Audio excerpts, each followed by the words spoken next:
microphone for? No. There might be people listening.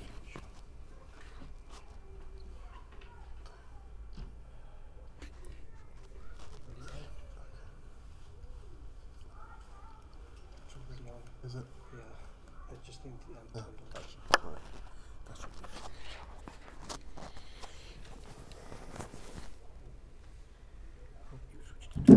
Oops. Good catch.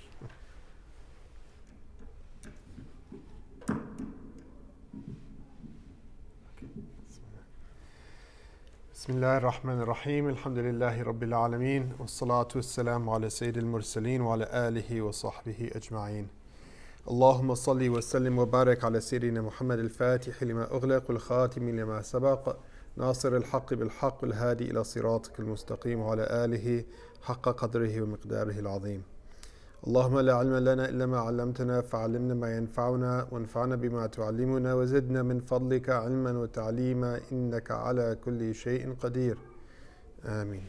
Assalamu alaikum wa rahmatullahi wa barakatuh.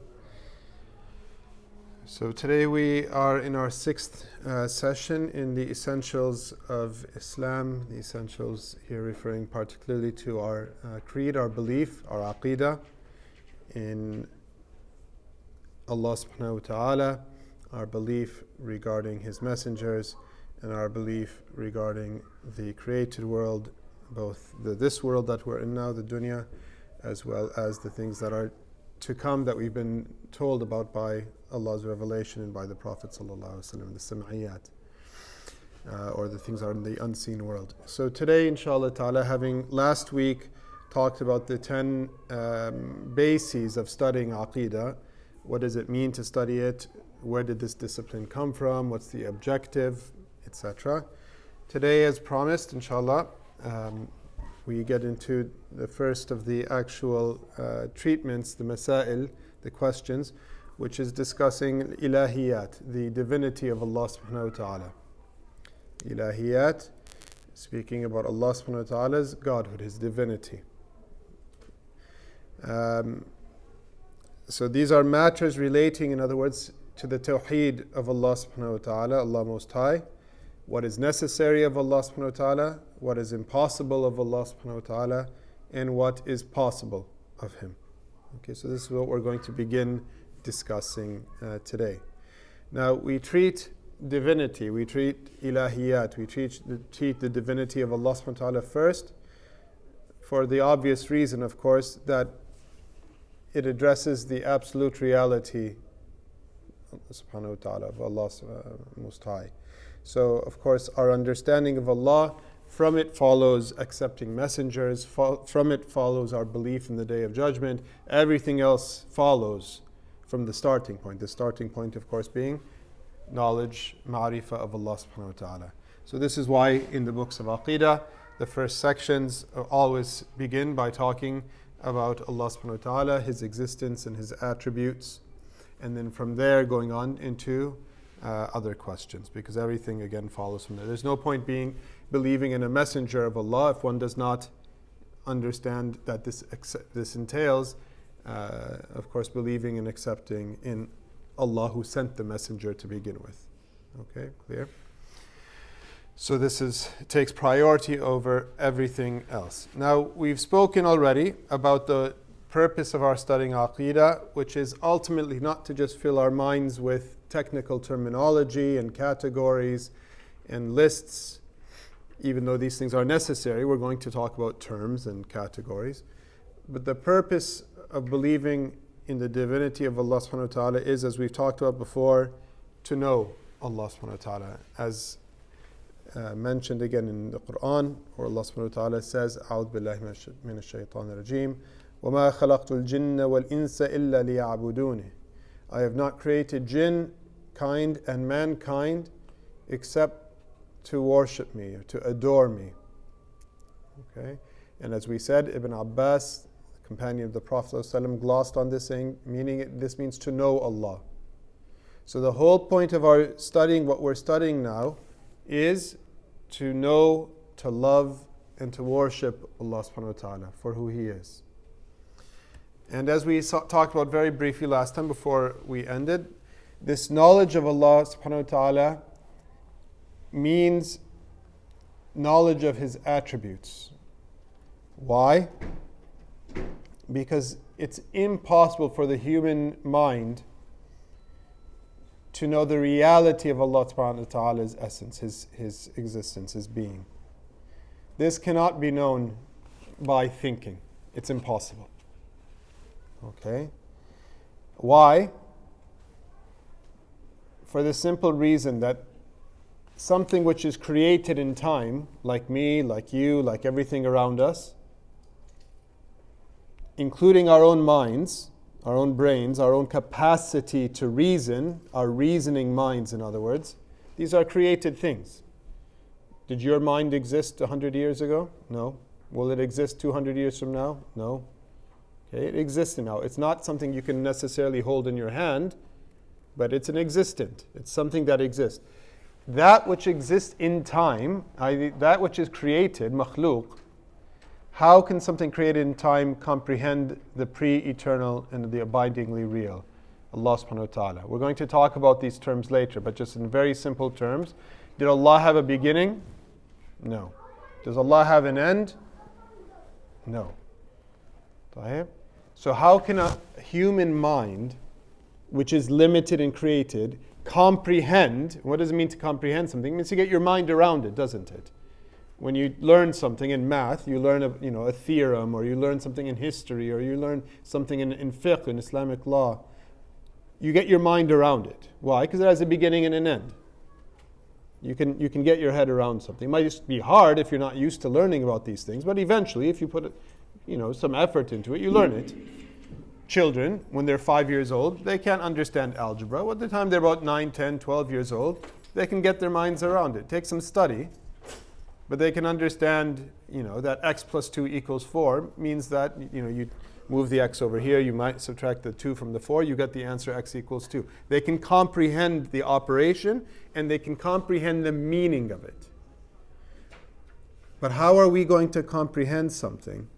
Okay, when I say comprehend the fact, this table, you see it, you see its limitations, you understand it's a table because of its function and form. Okay? However, this thing is delimited. You can get your head around it. Allah subhanahu wa ta'ala has no limitations. He has no beginning. He's as we said, pre-eternally existent. What does that mean, as we're going to talk about later? Meaning that He created time itself. Allah is not in time. Time is a creation of Allah. He is abidingly real, meaning that He exists, He subsists in and of Himself, not through anything else. Nobody brought Him into existence. He doesn't have an end point. And as we said, how can something that is limited, like our minds, even the greatest of minds, how can it comprehend something so that is not in time, it can't, quite simply. Now, so does that mean that we cannot know Allah subhanahu wa ta'ala? No, we can know Him. We can know Him and come to know Him through His attributes. All right? We're going to talk increasingly throughout this course what this means. We're going to start talking about attributes a little bit later today, in fact. Okay? And of course, as Allah subhanahu wa ta'ala has promised us, and the Prophet ﷺ has explained to us, on the day of in Jannah, for those who arrive into Jannah, may Allah make us all of those people, they will see Allah subhanahu wa ta'ala without space and without light and without the things that usually you need to see things. If all the lights are off, you can't see this table in a pitch black room. For most things, when you want to see it, you have to have a physical eye. There has to be the laws of physics that allow for these things, including light. Allah subhanahu wa ta'ala, the human being seeing of Allah subhanahu wa ta'ala is something promised to us in Jannah in a kayfiyah, in a manner, in a fashion that's different than anything that we can, again, understand and comprehend. Okay? But it is something promised. So it's not that Allah cannot be known. It's that, as we said, the reality, Allah subhanahu wa ta'ala is in His fullness reality only known unto Himself. أَنْتَ كَمَا أَثْنَيْتَ عَلَى نَفْسِكَ. As the Prophet ﷺ, in praising Him, says, you are as you praised yourself to be. Why did the Prophet ﷺ use such a formulation in praising Allah? Because only Allah knows His full perfections. We can know aspects of Allah subhanahu wa ta'ala. We can know attributes of Allah. Okay? But the perfection of Allah is known to nobody but Allah Himself. So, in saying all of this, okay,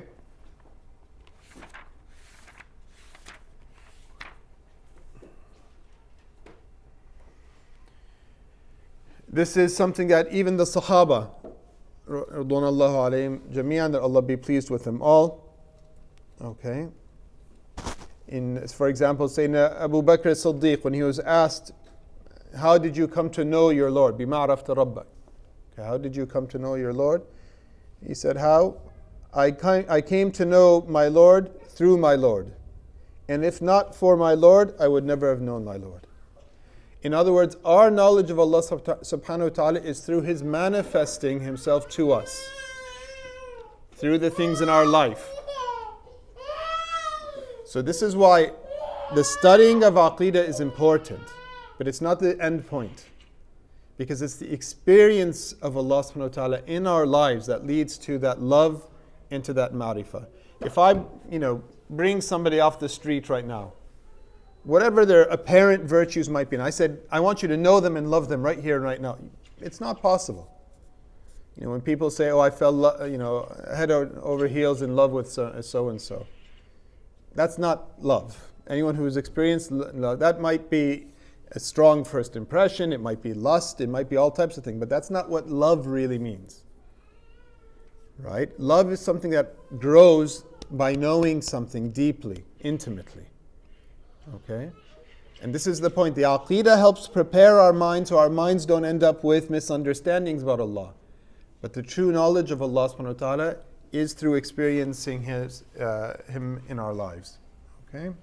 So, we're going to talk today, as we said, in light of what I said, that our knowledge of Allah is through knowledge of His attributes. Because the mind, the study of Aqidah is the study of the mind, right? If I ask you to go learn how to cook some food, you might say, well, what does it, somebody tells you, never mix bitter things with this. And you say, well, what's a bitter thing? And they shove something bitter into your mouth. That's it, done. You've tasted it. You know what bitter is by experience. In the study of Aqidah, we're using our mind to understand words that Allah subhanahu wa ta'ala has used Himself about Himself in the Quran. Okay?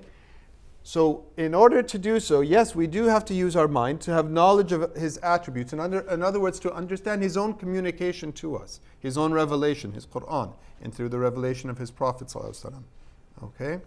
So, we do have to understand, before anything else, when we talk about knowledge of His attributes, this entails understanding what attributes are. Okay, so before I get into the ayat and before I start talking about the actual attributes of Allah, I just want to take a few minutes here so that we're on the same page when we say, what do we mean by attributes? Again, the whole point of learning a discipline, whether that discipline is Aqidah, whether the discipline is medicine, whether that discipline is mathematics or business, you have to know the terms of the art. So that when you're communicating, you're talking on the same level. So what do we mean when we say something is an attribute? An attribute is, quite simply, something that is predicated of something else. What does that mean? Trying to clarify mud with mud. All right. When we say something is predicated of something else, if I say, for example, Amjad is tall. Amjad is tall in English. I'm predicating a quality, an attribute, tallness, to the person of Amjad. Okay? Clear? Now, is there any, in the case of a human being named Amjad, is there any necessity logically that Amjad has to be tall or Amjad has to be short or something? No. Right? Amjad's brother might be tiny. Amjad's older brother might be even bigger, taller than he is. I mean, it's not intrinsic, but it's a quality. So when I say, let's not worry about intrinsic for a moment. When I simply say that something is an attribute, all right? If I say Mustafa is generous, I'm attributing generosity as a quality, an attribute, to Mustafa. A is B, quite simply. This is the formula. A is B means that there's a quality B, and I'm attributing it to A, some substance, something.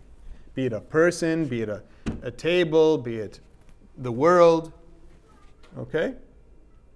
In the case of our Aqidah, in the case of studying the divinity of Allah subhanahu wa ta'ala and His attributes, it means predicating something of Allah subhanahu wa ta'ala. Okay? Now, this something could be something that's intrinsic, it's essential to the reality of that thing. Okay?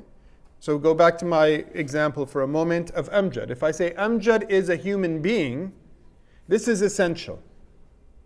It's definitional. It's intrinsic.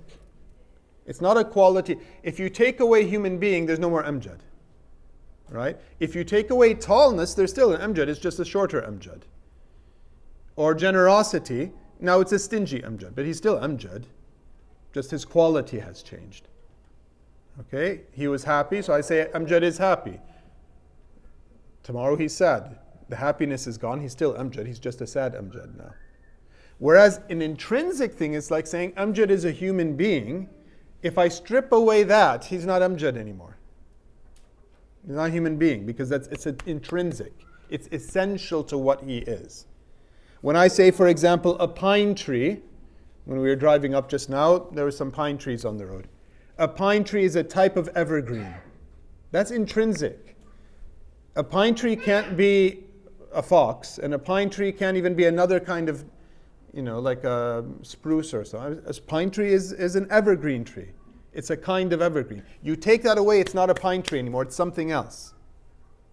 Okay, clear? Is this understood? So what I mean by intrinsic, essential to the reality of the thing, meaning you can't strip it away. If you do, the thing isn't what it was. That's what it means. Okay? As opposed to like a quality of being sad or tall or something like this, which changes. That can change. Okay. That's one form of attributing or predicating something of something else. A is B. Another form is something that is extrinsic to it, outside of it. All right? Didn't I say, for example, a moment ago that Allah is without end? This is a quality, endlessness, baqa in Arabic, one of the attributes of Allah we're going to talk about, is negating. It's saying that Allah, there's a quality of ending that I have, because I'm going to die one day, this will perish one day, the carpet will perish one day. This is a quality that things perish, that they end. Allah subhanahu wa ta'ala, that's extrinsic, that's outside of His nature. So you're negating, it's extrinsic. So in other words, when I say, for example, Allah is one, what does that negate? It negates multiplicity, that there's many other gods, divinities, beings are divine. Do you see? So oneness, yes, you're affirming something, but it's another way of saying God is not many. God is not. So it's extrinsic. Multiplicity is extrinsic to it. Okay? The final kind is a characteristic, when I say A is B, that subsists in it, but it's not identified with the thing itself. So as I said earlier, Amjad is a human being. The quality of humanness is intrinsic to Amjad being Amjad. Otherwise, it's not Amjad. Amjad is handsome. Okay? Now, Amjad could one day become not handsome. God forbid, he has an accident or something. La samahallah. And people don't find him handsome anymore. Okay? The quality of handsomeness is subsisting. It's not intrinsic. It can come, it can go. Like I said, Amjad is generous. It's not the thing itself. Whether he was generous or not, he's still Amjad. He is the thing that he is. Okay? Clear? I'm going to talk about this in relation to Allah as we move on by basically saying the following. All right? We have, if you remember, that which is intrinsic. This is the personal attribute of Allah subhanahu wa ta'ala. This is what we're going to be talking about today, which is Allah's existence, Allah's being. This is what the ulama say is the personal attribute of Allah. It's intrinsic. What do we mean by intrinsic? Allah cannot not be. Allah is. Quite simply. All right? Allah is. His existence, His being is His personal attribute. There are negating attributes, the key of which are 5. All right, we're going to talk about these things. Right? Like what? Like endlessness, using that same example again. You're negating that Allah has an end. So it's a quality, it's a sifa, but it's a sifa that negates. What does it mean? Privative. That there's no, that's privation, that you're denying something can be possible of that. When I say A is B, in this sense, it's negate. The B is saying that A cannot have this quality. So when I say God is endless in His existence, you're negating that He can end. All right? Privation meaning not having a quality. And then the positive of affirming attributes. Like what? Like that Allah subhanahu wa ta'ala has life. That Allah subhanahu wa ta'ala has knowledge. That Allah subhanahu wa ta'ala sees. That He hears. You're affirming qualities of Allah subhanahu wa ta'ala. Okay? But the one we're going to be talking about today, the focus on today's lesson is on this first one. The personal attribute of Allah subhanahu wa ta'ala, which is His existence. That Allah subhanahu wa ta'ala, so this is the beginning, so to speak, of our first treatment of this. The personal attribute of Allah ta'ala, Allah Most High, in other words, the intrinsic, essential reality of Allah is His existence, His being. His being. And when I say being, in English, again, this is when you're trying to use different languages, they have slightly different reverberations, so to speak. When I say being, His existence, it's an active participle. ing meaning He is, always. Not His being in the sense of just, like I said, what is a human being or something like that, like a category. Allah is not part of a category. Allah's existence is intrinsic. All right? كَانَ اللَّهُ وَلَا شَيْءَ مَعَهُ. Allah was and there is nothing with Him. Right? And as some of the ulama have commented on this, وَهُوَ الْآنْ كَمَا كَانَ. And He is now exactly how He was. In other words, Allah's being does not depend on us. Our being, our existence, our being here depends on Allah subhanahu wa ta'ala, not the other way around. Okay, we're going to talk about this a little bit more when we talk about the connection between His attributes and between His creation. Okay? So the personal attribute of Allah subhanahu wa ta'ala is His existence, His being. And this is the first point of our creed. To believe in the heart, our Aqidah. This is the fundamental point of our Aqidah. To believe in the heart and to admit on the tongue, both in the heart where you believe it and on the tongue where you admit to it, that Allah Most High is pre-eternally and forever absolute, unrestricted being. This is what we mean when we say in Arabic mutlaq. Okay? Allah subhanahu wa ta'ala Himself addresses us in Surah Yusuf, فَذَلِكُمُ اللَّهُ رَبُّكُمُ الْحَقِّ فَمَاذَا بَعْدَ الْحَقِّ إِلَّا الضَّلَالِ فَأَنَّ تُصْرَفُونَ. Okay? Then that then is God, your Lord, the truth. When we say something is the truth, yani absolute truth, absolute reality. Apart from truth, what is there but dalal, but error? Then how is it that you are dissuaded? What do you think, in other words, addressing both mankind as a whole, but also in that specific context, what do you possibly think could be aside from Allah subhanahu wa ta'ala except through Allah? Okay? So, in Surah Ibrahim, قَالَتْ رُسُلُهُمْ أَفِي اللَّهِ شَكٌّ فَاطِرِ السَّمَوَاتِ وَالْأَرْضِ. Their messengers said to them in previous nations, is there any doubt regarding God, the originator of the heavens and the earth? In other words, can there be any doubt as to the existence of God? What's the connection between these verses and between what we're talking about? How can you doubt the existence of God, the being of Allah subhanahu wa ta'ala? Now, the origin of the heavens and the earth, this is a form of making you think. Where did these heavens and earth come from then? Okay, out of nothing? They created themselves? In other words, the point of an originator of the heavens and earth means they are originated in time, and they make you think, well, where did they come from? Okay? So, Allah subhanahu wa ta'ala, in other words, when we say that Allah is the Lord, the truth, apart from truth there is nothing but dalal, there's nothing but, there is, aside from Allah subhanahu wa ta'ala, everything else pales. Everything else is relative. Only Allah subhanahu wa ta'ala is absolute. Let me just talk about this term very quickly. When we say that Allah subhanahu wa ta'ala is the absolute being and everything else is a created or a limited being, not absolute, what do we mean? Well, let's think about this. When we say created beings are muqayyad, they're restricted in their existence. What does that mean? Well, just look around you, or in fact, look at yourself. You are restricted and bound by time. You are restricted and you are bound by place. Right? Right now, some of you are sitting here, some of you are sitting there. You're restricted by a certain place. You're restricted by time. Some of you were born in 1978, some of you were born in 1991, some of you were born in other years. We have our restrictions. We have everything that's created is restricted, for example, by number, by kamiyya. There's only one of you, but there's many human beings.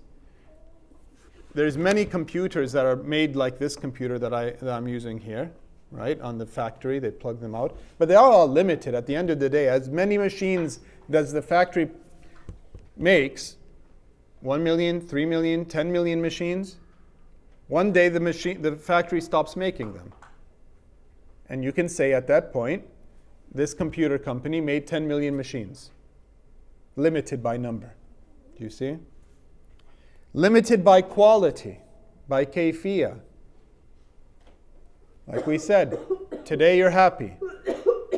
Tomorrow you might get some bad news and you'll be sad. The day after that you'll be content. The fourth day you might be a little bit worked up. The kayfiyah, the quality of created things changes. Right? This is a gray table. That's a red carpet. In a few years' time, you might decide we don't want red carpets, we want beige carpets. There goes the red one, and then a new one that's beige.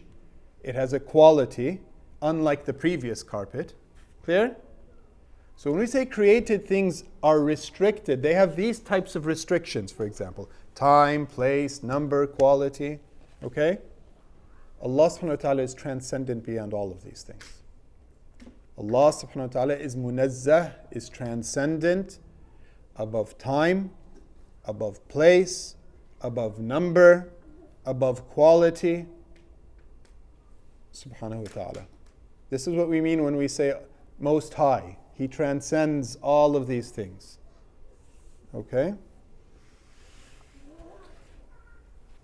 When we talk about qualities of created things, remember what I said about an attribute? We said it's to attribute something, it's to predicate something. A is B. The carpet is red. Okay? It's a carpet whether it's red or blue or green, but it's still a carpet. The quality in this case is an add-on, so to speak.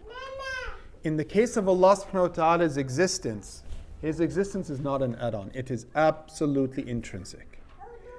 As one of our teachers sometimes phrases it, what He is entails that He is.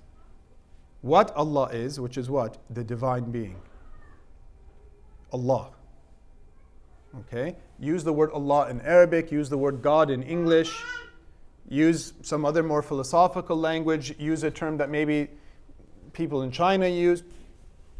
Leave the name for a moment. The reality of Allah subhanahu wa ta'ala, the reality of Allah subhanahu wa ta'ala entails that He is. I mean, His existence is absolute. Unlike all created things, no brought into time, no taken out of time, no sometimes exists, no sometimes doesn't exist. Absolute existence. No restrictions, absolutely. What He is entails that He is. Okay? And in this, Allah subhanahu wa ta'ala's being is absolutely unique. Allah subhanahu wa ta'ala's being is absolutely unique. Nothing resembles it. Again, this is not something that a mind can easily get around.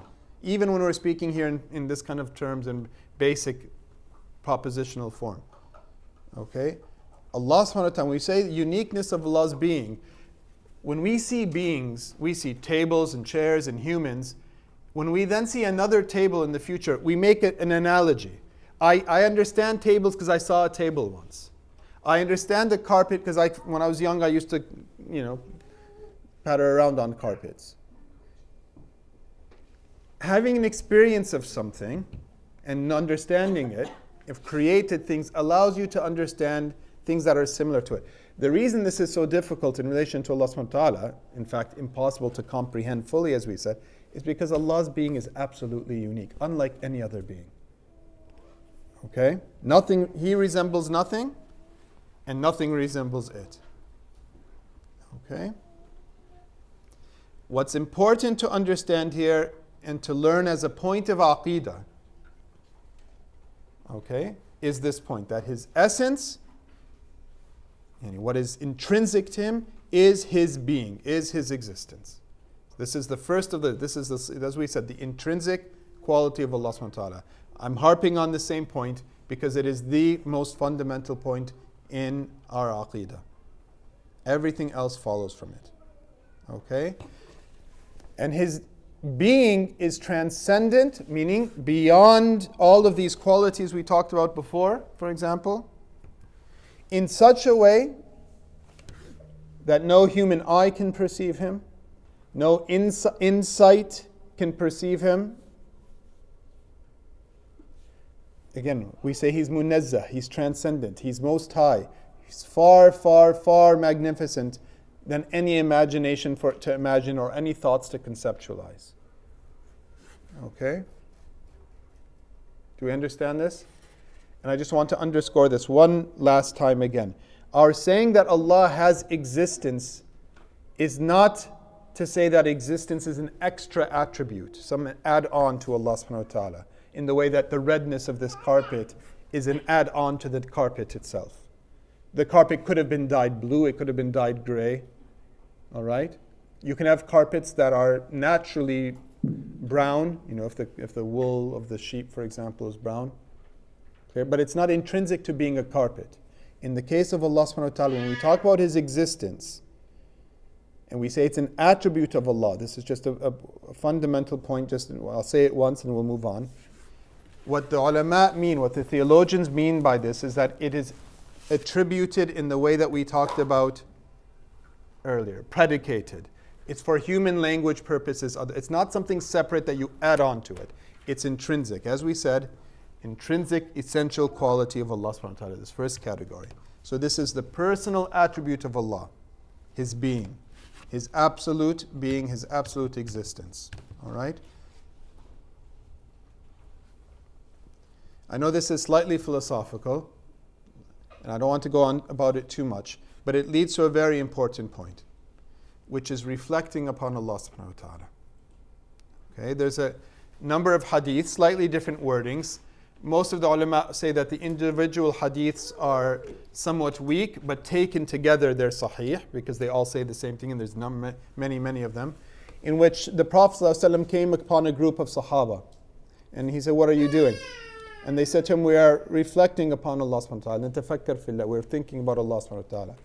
And the Prophet ﷺ, he said, "Reflect upon the creation of Allah, not on the Creator." Or in another narration, he says, "Reflect upon the blessings of Allah, not upon Allah Himself." Why? This is why. The ulama, they warn us based upon this hadith of the Prophet and just based upon our basic belief in Allah subhanahu wa ta'ala, upon reflecting about Allah's essence being beyond what we've just talked about now, because the mind can only work, as we said earlier, through similitudes from experience. The human mind can only work through similitudes from experience, or it can only think propositionally. Like I said, x plus 2 equals 4. Okay, that's a proposition. X plus 2 equals 4 is proposition. Beyond that, how can the mind conceive of something that's beyond all of the scope within which the mind itself was created? So this is the point of the Prophet ﷺ. So the danger here is what? The danger is that reflecting on His essence, the reason the Prophet ﷺ said, don't reflect on the being of Allah, the essence of Allah, because you can't get your mind around it. The mind wasn't created for this. Reflect instead upon His qualities. Like what? Like the fact that He is the creator of all the things that you see. Okay? The danger of reflecting on His essence, His being, trying to get our brains, which can't do it, to get around it, is, number one, it will either lead you to nothing, because there's no point of comparison or reference, and this will lead you to divest or negate God of his being or His attributes. There are religions out there that do this. The highest form of certain Eastern traditions, like Buddhism, is to say that I've gone beyond being into nothingness. So the highest form is nothingness. Of course, every theistic tradition, the culmination of which is Islam, negates this utterly and completely. Quite the opposite. Yes, to go beyond created things is a good thing, but what's beyond created things is not nothingness. Quite the opposite. It's the absolute being of Allah subhanahu wa ta'ala. But trying to use the mind, you say, well, this was created by a machine. The machine was created by a company. The company was set up by people. The people had parents. Their parents had parents. Where does this end? If the mind only knows causality, right? When I see something, I see this physical thing, I say it has to have a cause. So some people, they say, well, ultimately, there must have been kind of nothing, and somewhere there was the first human being somehow. So you end up with theories like what? Like the Big Bang, that there was nothing, and then all of a sudden, somehow, miraculously, the Big Bang happened, and you had substance, and you had the beginning of the cosmos, of the universe. This, of course, goes absolutely and utterly against the Aqidah of Islam and the Aqidah of every theistic religious tradition. Okay? So the Prophet is warning. Some people, reflecting on Allah's essence, will lead them to say, well, I can't. I know trees and I know houses and I know how these... I can't imagine anything beyond it, so there must be nothing in a sense beyond it. So you get some people, for example, like I said, who believe in nothing, so to speak. Or, on the other extreme, okay, you get people who negate divinity and they say, well, that must mean the world as we know it has always existed. So you have certain philosophical schools from the ancients until today that are what are called materialists, Dahriyun. They believe that material always existed. It changes shape and form effectively, but there's always material, there's always energy, and it just changes in form. It never goes away. There's no divine being. There just always was the universe as it is. Okay, which again is not the Aqidah of Islam. The other danger of reflecting on His essence or being is that it might lead to believing something, making a false comparison of Allah to created things, and thus to anthropomorphism, to tashbih. So you've had some people throughout human history who believed in God, who believed in Allah subhanahu wa ta'ala. They tried to think about His essence. They read certain verses in scripture, in the Quran, for example, in hadith, where it says that, for example, Allah is above His throne, and then their mind kicks in, because the mind only can make comparisons. Every time I've seen something be above something, it had space, right? And space means it's delimited. Like I said here, this tripod has space. It has a beginning point and a bottom point. It's about 3 feet tall by about 2 feet wide, or 1.5 feet wide. It's made out of plastic and iron. It's above the carpet. This is what the mind knows. So when people mistakenly try to think about the essence of Allah, His being, what He is, they sometimes go the other extreme and say, well, He must be like what I know. So there is above the heavens, above the earth there are heavens, and above the heavens there is His throne in a physical space, and He sits above the throne in a physical space. And when He descends into the heavens, as the Quran says, it must mean He's coming down in the way people who walk downstairs. This is anthropomorphism. This is tashbih. What does anthropomorphism mean? It means when you attribute human qualities to God. Walking downstairs, sitting with your legs folded on a throne. These are things humans do with human bodies. Okay? We said Allah is beyond space, beyond time, beyond the kayfiyah, beyond the adad. So this is not possible of Allah subhanahu wa ta'ala, if He's the creator of all of these things. So the danger, the Prophet is warning them. Don't think about His essence. You can't get your head around His essence. That's not why the mind was created. The ruh can know Allah. The spirit can know Allah experientially. But that's not propositional. That's not conceptual. That's not the role of the mind. And that comes through living in the way Allah wants you to till He reveals Himself experientially to you. But by the mind either leads to nothing or something. Both of them are wrong. Both of them are wrong. Because Allah is not a thing, and He's not no thing. He's Allah. Okay? So, quite simply, لَيْسَ كَمِثْلِهِ شَيْءٍ, as the Quran says. Anything that comes to your mind, Allah is different than that. If you can conceive of something, however great it might be, Allah is different. If your mind can say, I can conceive of X or what, Allah is different than that. Quite simply. Okay? Clear?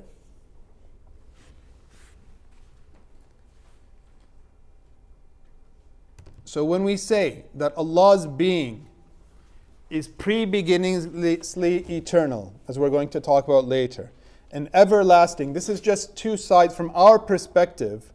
This is just two sides of saying the same thing, meaning He's eternal. From a human perspective, we look, because we're created in time, we look to the past. And we say, Allah is pre-eternal. Go back, go back, go back, go back. Where does the back end? It ends with the creation of time and space.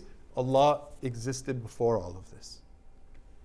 Allah is eternal. One day we will die, one day the earth will perish, one day everything on the face of the earth will perish. كُلُّ مَنْ عَلَيْهَا فَانٍ, everything is perishing. وَيَبْقَى وَجْهُ رَبِّكَ ذُو الْجَلَالِ وَالْإِكْرَامِ. رَبِّكَ ذُو الْجَلَالِ وَالْإِكْرَامِ. And the countenance of your Lord will remain, i.e. He will exist. Okay? But the reason I've put these two together is just to make a point. When we talk about pre-beginning or everlasting, this is from our human limited perspectives. The reality from Allah is there's no time here. There's no pre and after. There just is. There just is. Okay? Likely, when we say Allah is dissimilar to all things and we say nothing resembles the being of Allah, the it here being the being of Allah. Okay? Likewise, it's perspectival. Meaning, if you look at it from the perspective of thinking about Allah, you say nothing, He is dissimilar to everything. And when you look at things as a means of thinking about Allah, you say nothing resembles Allah subhanahu wa ta'ala or His being. Okay? Clear? As we said from Surah Shura, quite simply, لَيْسَ كَمِثْلِهِ شَيْءٍ. There is nothing like unto Him at all. So if your mind can conceive it, it's not Allah. If your mind can conceive it, it's not Allah. All right? The stars, the heavens, the moon, the sun that is greater than the moon, not Allah. Can you see it? Can you conceive of it? Yes. Not Allah. This world, not Allah. Anything we can conceive of, laysa kamithlihi shay. Okay? Clear?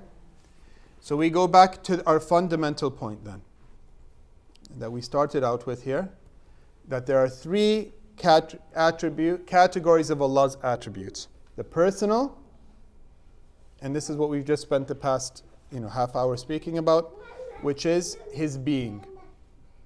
This is the personal attribute of Allah subhanahu wa ta'ala. Being is Allah's personal attribute. As we said before, what He is entails that He is. Okay?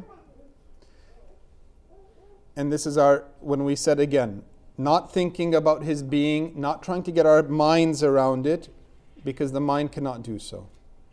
in that case, how do I know, how can I come to know Allah so I can love Him and worship Him? We acquiesce with our minds to the reality, because it's something that is logical and reasonable. But then we experience Allah through our lives.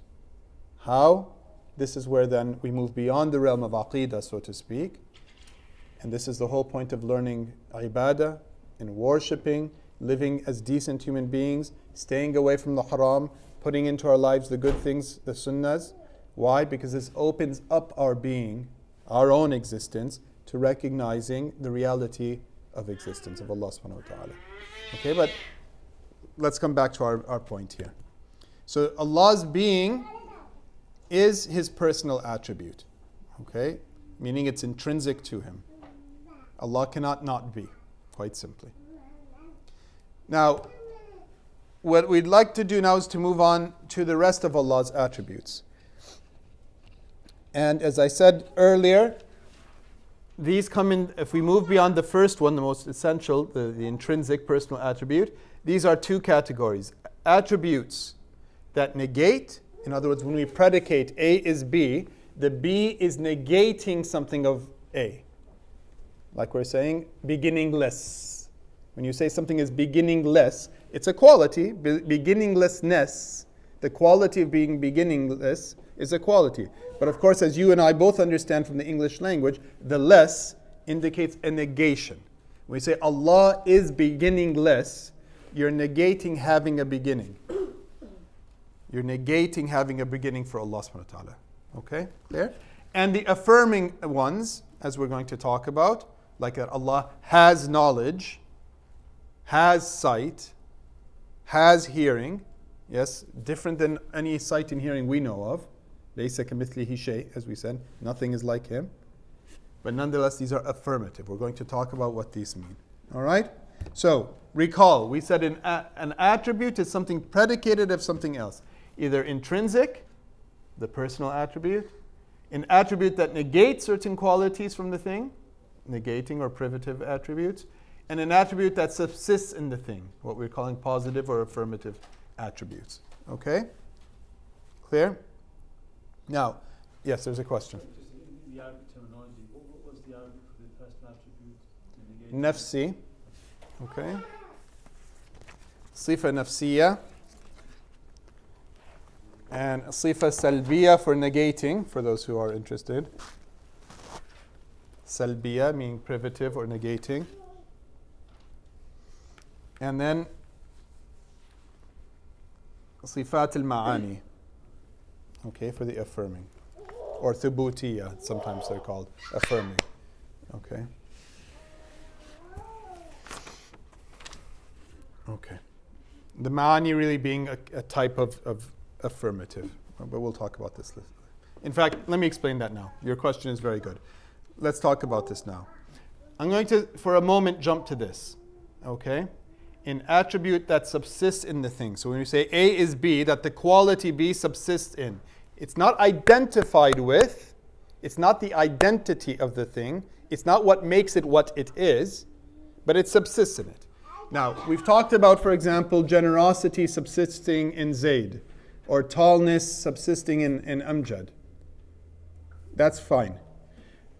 With human beings and all other creation, we said the redness of this. Well, let me go on for a moment.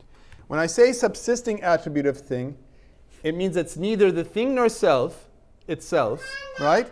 This carpet that we're sitting on now, its redness is not the carpet itself. That's self-evident to everybody here, right?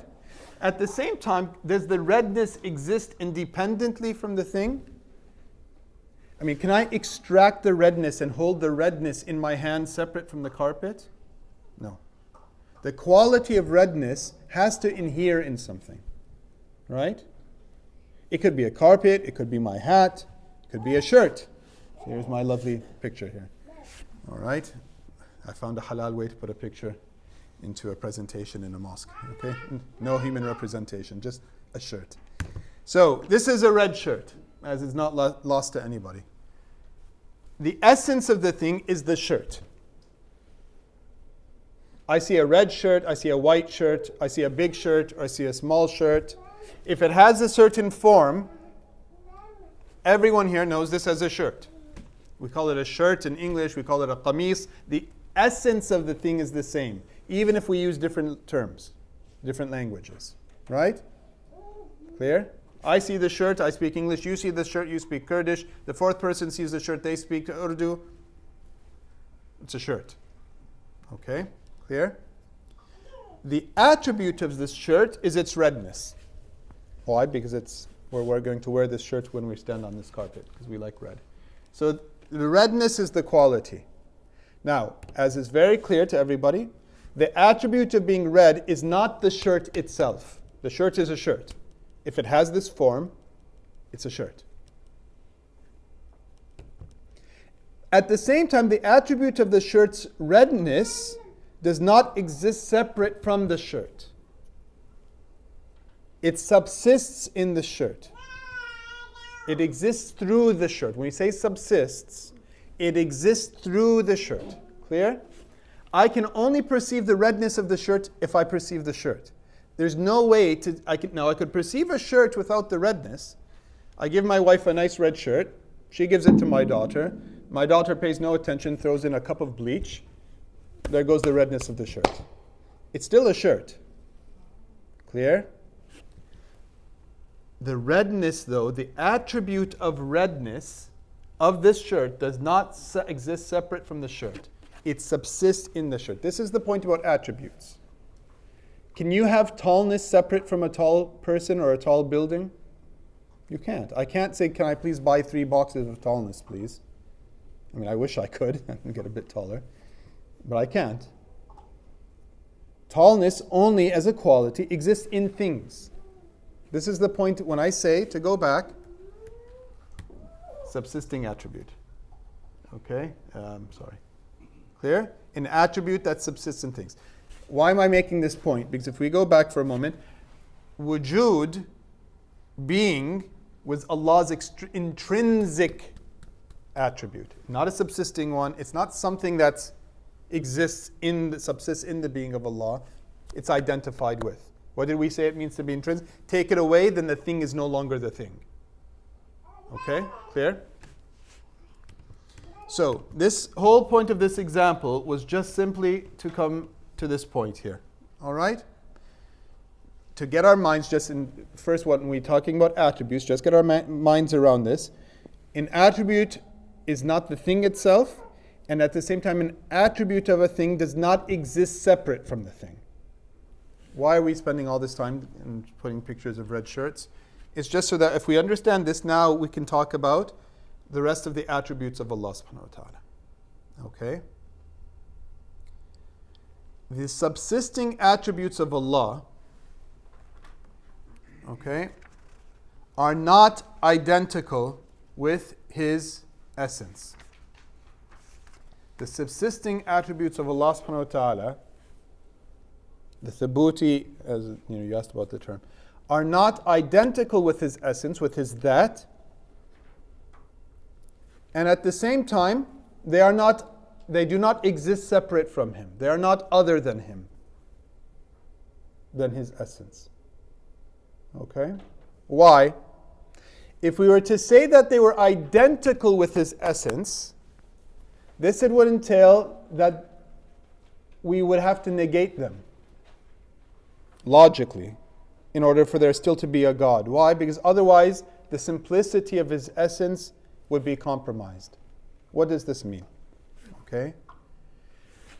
When we say the subsisting attributes of Allah are not identical with His essence, which would entail that they must be negated, there are previous Muslims and people of other previous prophets, likewise, who felt that the attributes had to be identified with God. Why did they feel this? They felt that to do otherwise would to say that they are gods themselves, a multiplicity of gods. That there's Allah with existence, He's pre-eternal, He always existed, and there is rahmah, mercy, and there is ilm, knowledge, and these things always pre-existed. Okay? And so they got confused, effectively a form of confusion. They started to think, well, if these things are all pre-existing, and we say Allah is the only thing that is pre-existing, eternally existing, in other words, we have some type of conflict here. What's going on? Okay? This is on the one hand. On the other hand, when we say these attributes are not other than His essence, do not exist separately, remember what we said, for example, about the redness and the qualities, okay? Not existing separate. You can't just have redness by itself, all right? They are not other than His essence, because if they were, this would entail that they must have originated in time. Anything separate from Allah was created by Allah, quite simply. Anything other than Allah is a creature of Allah. Did we not say, from the words of Allah subhanahu wa ta'ala, كَانَ اللَّهُ وَلَا شَيْءٍ مَعَهُ, Allah was and there was nothing but Him. Nothing was with Him. So the attributes, if they were other, separate from, existed separately, all right? Again, using the metaphor of the redness in the shirts, existing separate. Can I please buy some redness, please? Okay? I can buy red paint. I can buy a red jacket. I can buy red nail polish. I can buy all types of red things, but I can't buy redness. It doesn't exist separate from things. The attributes of Allah are not other than His essence, because if they were, this would entail that they must have originated in time, that His attributes would be created. And that doesn't make any sense either. Okay, clear? So, in other words, we would be saying that they are separate beings from Allah subhanahu wa ta'ala, and that entails necessarily, if we believe in Allah as divinity, that He created them. They originated in time. And Allah's mercy is not originated in time. Allah has always been merciful, even before He created things in which the mercy was manifest. Allah was Kareem, He was generous, even before anything was created in which the generosity as a quality was manifest. Again, not to compare humans to Allah, but just as a point of, again, like the redness in a shirt, just to make a similitude. Somebody might be strong and never manifested this strength. In other words, they never had an opportunity to show how strong they were. Until one day their car breaks down and it's teetering on the edge, of a road that has and they jump out and they push with all their strength the car and they get it to come onto the road. At this point, their true strength was manifested. Weren't they strong before that? They were strong before that. But there was no manifestation. But it doesn't entail, the fact that it was never manifested didn't mean that there was no quality of strength. Clear? And thus with the attributes of Allah subhanahu wa ta'ala. So somebody might say, well, how, if the attributes of Allah subhanahu wa ta'ala are like His essence, always existed with Him, i.e., that they are not Him, but they're not other than Him, and they don't exist, meaning they don't exist separately. Well, how is He al-Khallaq, al-Khaliq? How is He the creator before creation? Did you not say that Allah was before creation? Yes. Did you not say one of His attributes is that He's the creator? Yes. Right? So it's not an unreasonable question, of course, and often children or people first learning Aqidah will ask this question. I remember asking this question of my teacher. Well, how can we call Him the creator before there was creation? Okay? And again, the point is this point. But if you understand these two things, the answer becomes obvious, which is the quality of Allah subhanahu wa ta'ala being the creator is a quality that inheres in Him, even if it was not manifest. Allah, because why? Because when we say before and after, this is again from our limited perspectives, because we're created in time and our brain can only understand time and space. Allah subhanahu wa ta'ala is the creator of time and space, meaning what? Meaning He's beyond all of this. And His attributes are thus beyond all of this. So when we say this, thus, as His essence is pre-beginninglessly eternal and everlastingly eternal, i.e. there's no beginning and no end, in other words, again, negating qualities, so too are His attributes. Not existing separately, they're not gods next to Him, because if they existed by themselves separate from Him, pre-eternally and forever, They would have to be gods somehow, which makes no sense. You can have a multiplicity of gods. As we said, they're not his essence. His essence is his being. But they are subsisting qualities. Okay? Subsisting attributes, as we said here. There was a hand in the back. Sorry.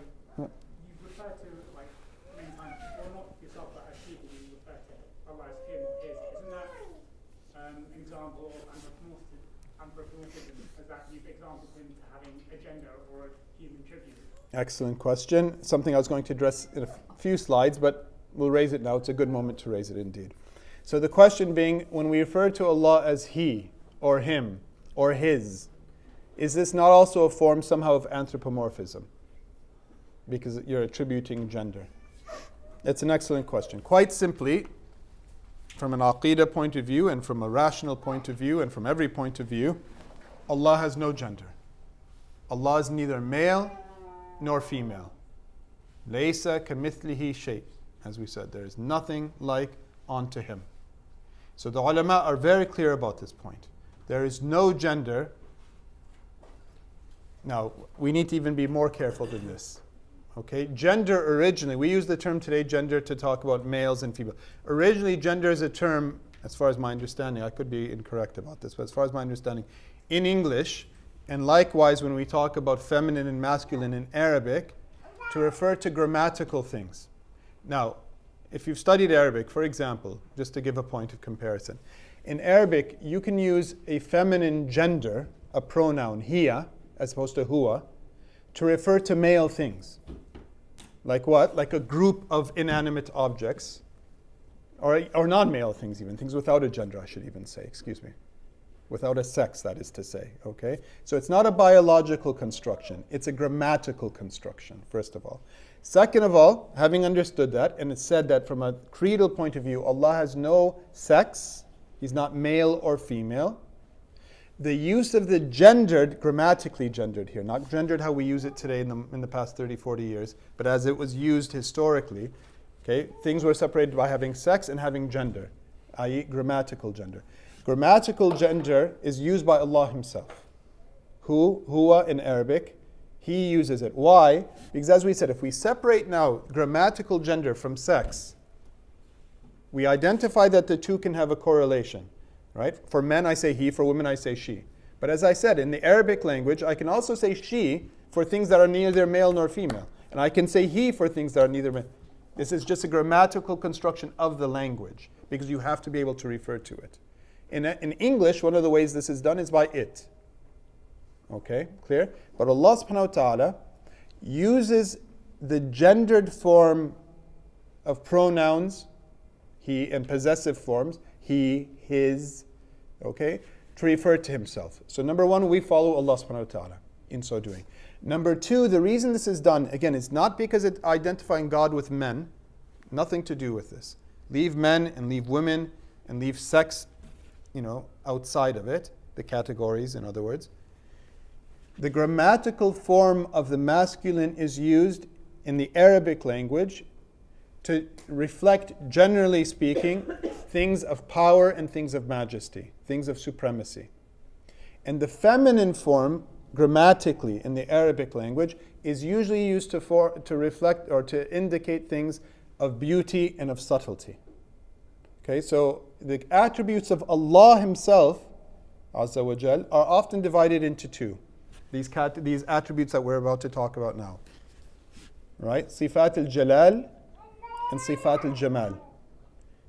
The sifat, the attributes of Allah that reflect His absolute power and majesty and awesomeness. Awesome in the original meaning of awesome, not the way we use it. And Sifat al-Jamal that indicate His absolute beauty and subtlety and perfection.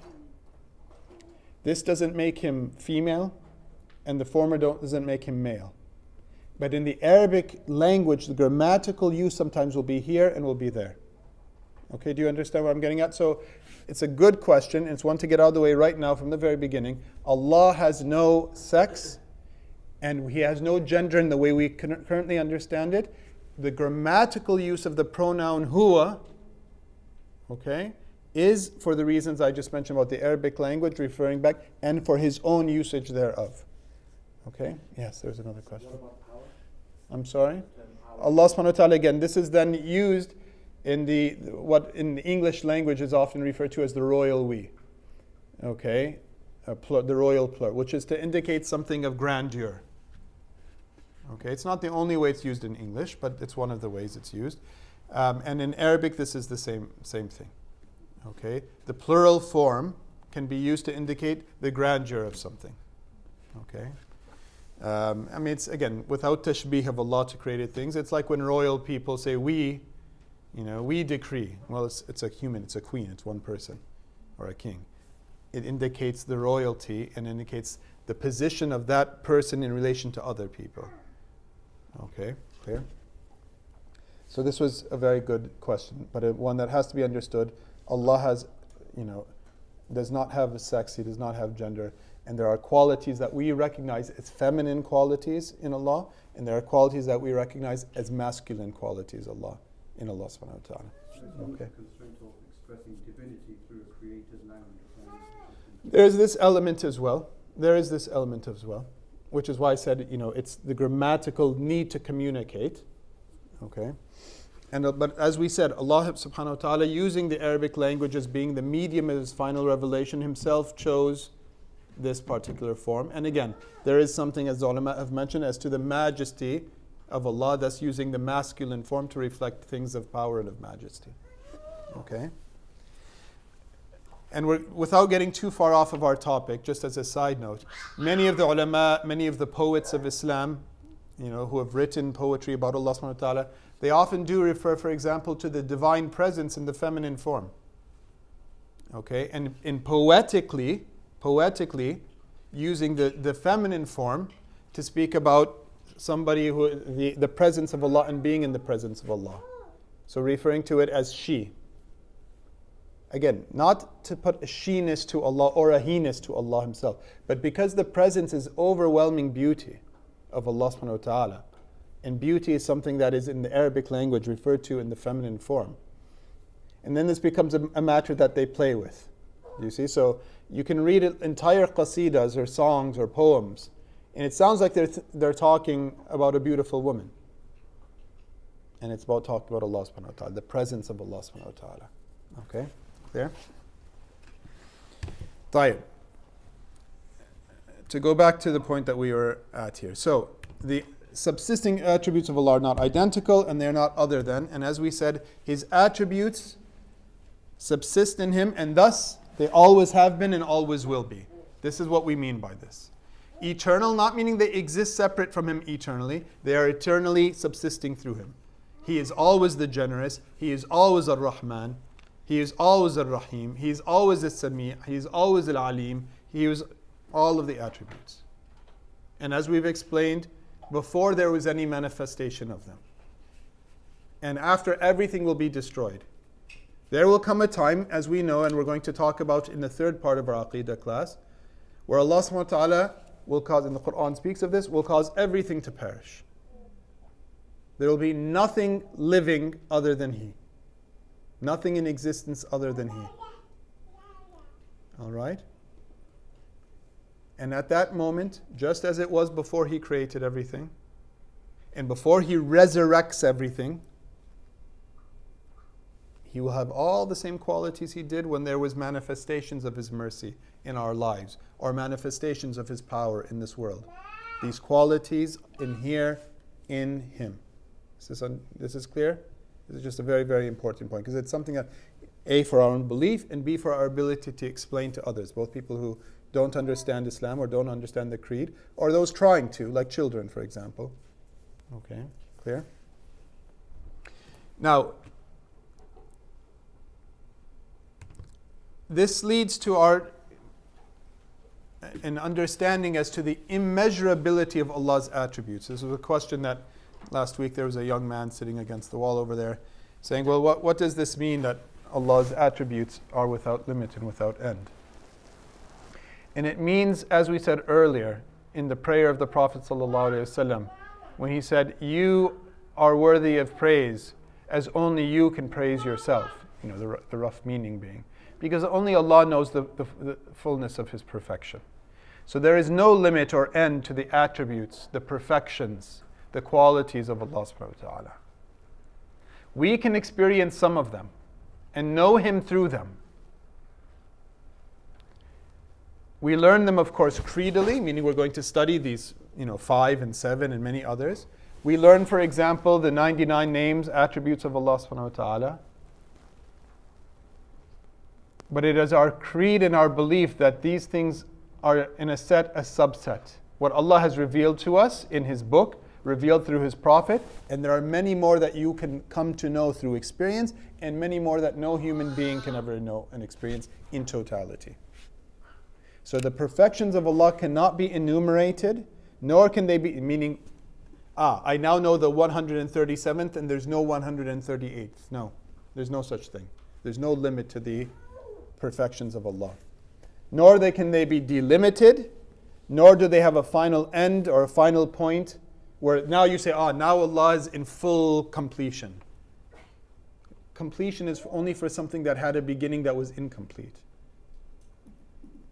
Allah's perfection is beyond. Do you see what I meant earlier by saying the mind can't really get... We can say these things and understand the sentences, but then to think about a being like that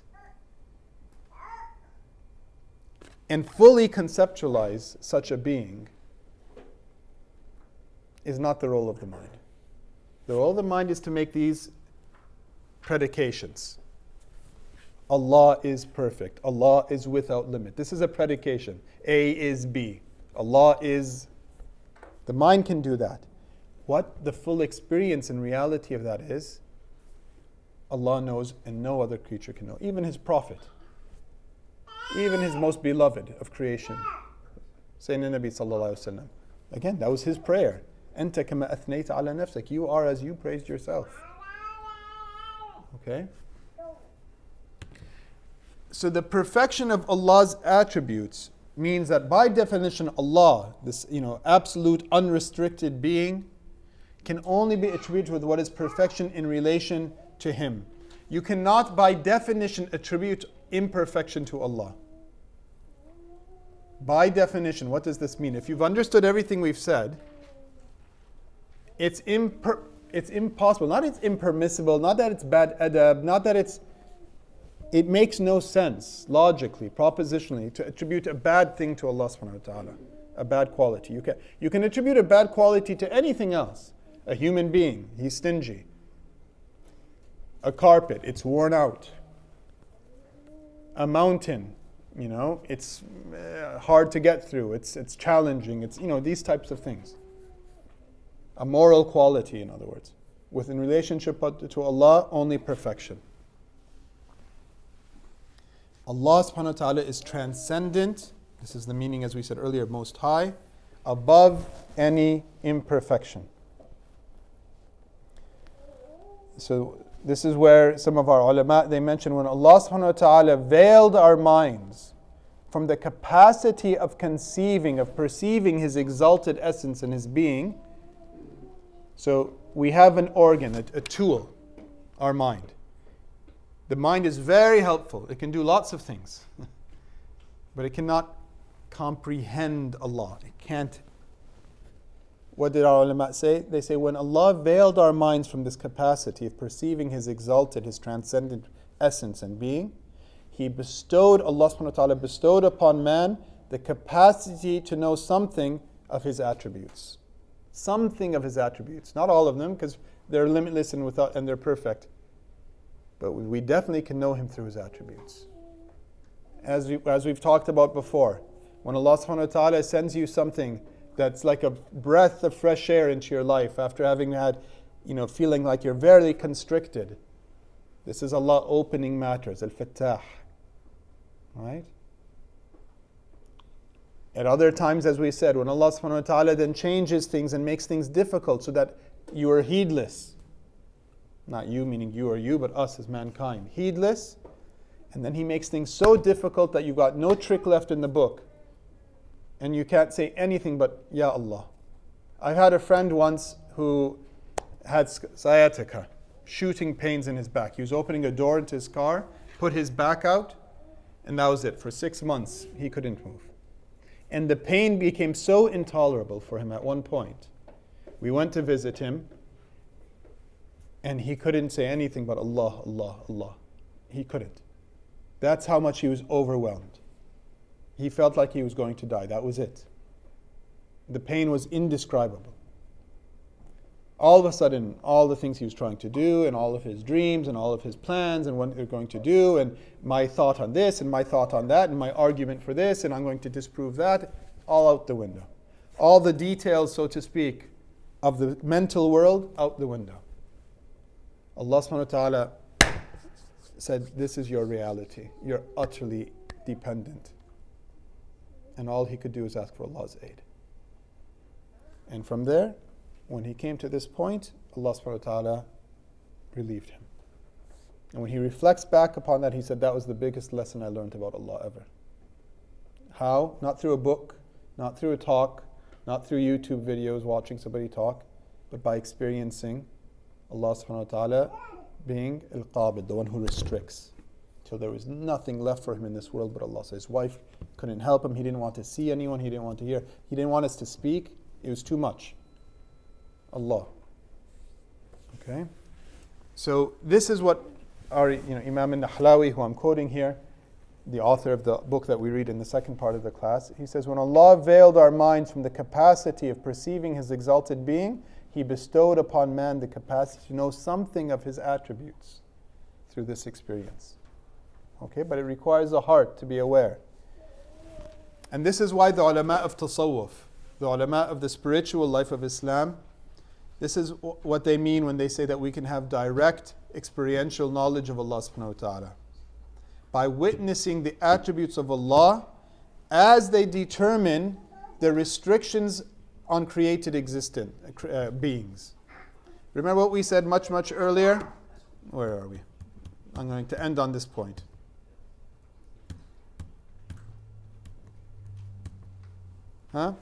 We said all created beings are restricted, either in their bound by time, or bound by place, or by number, or by quality. These are determinations of Allah subhanahu wa ta'ala. It's by these very things themselves, the delimited things, that we can know Allah subhanahu wa ta'ala. As I gave the example of my friend just a moment ago. His pain and the experience of it, his being bound at that moment to that experience, is a door onto Allah subhanahu wa ta'ala. Okay?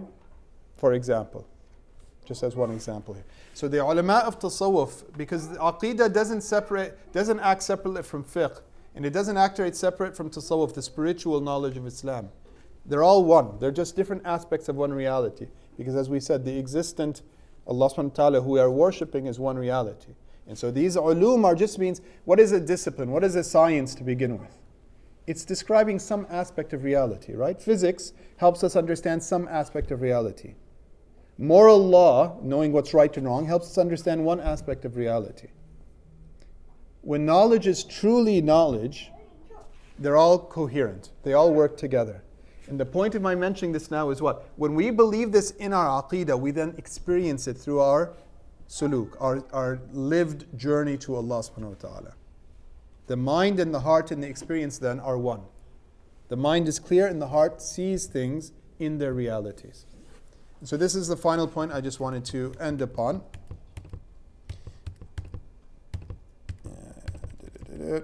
Sorry.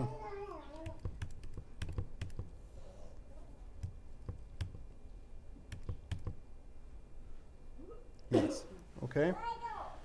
That it's through this perspective that we, through witnessing the attributes of Allah subhanahu wa ta'ala as the determinants of what our restrictions are, bound by time, bound by place, that Allah subhanahu wa ta'ala's qualities are manifest in the cosmos and in our very selves, as the Quran refers to it.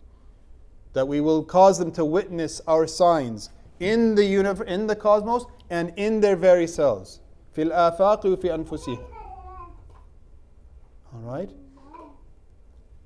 So everything about us, our physicality, our emotions, our experiences, the whole world around us, as the ulama talk about, especially the ulama tasawwuf, they said you can think about it poetically, like the names of Allah vying one with another on any given thing. One moment that thing is raised, one moment that thing is abased, one moment that thing is made happy, one moment that thing is made constricted and sad. One moment that thing is wealthy, one moment that thing is poor. Okay, these are all manifestations of the name of Allah subhanahu wa ta'ala. So what does this mean? We study our Aqidah not just to fill, as we said, to become eggheads, so to speak, and fill our heads with lists and terms and, what the point of it is that understanding this, then we see it, we witness it. So then, when we look at the determined carpet with its redness, with its size and its shape, we don't just see a carpet, we don't just see a chance to sell something if we're businessmen, we don't just see a chance to keep our feet warm, it reminds us of Allah subhanahu wa ta'ala. When our spouse flips a fuse, gets angry and lets off on us, right? We don't just see an angry person that now I need to impose my ego on them and I have to put them down before they put me down. Rather, we see this is Allah teaching me a lesson. This is Allah sending me a message through this person. Right?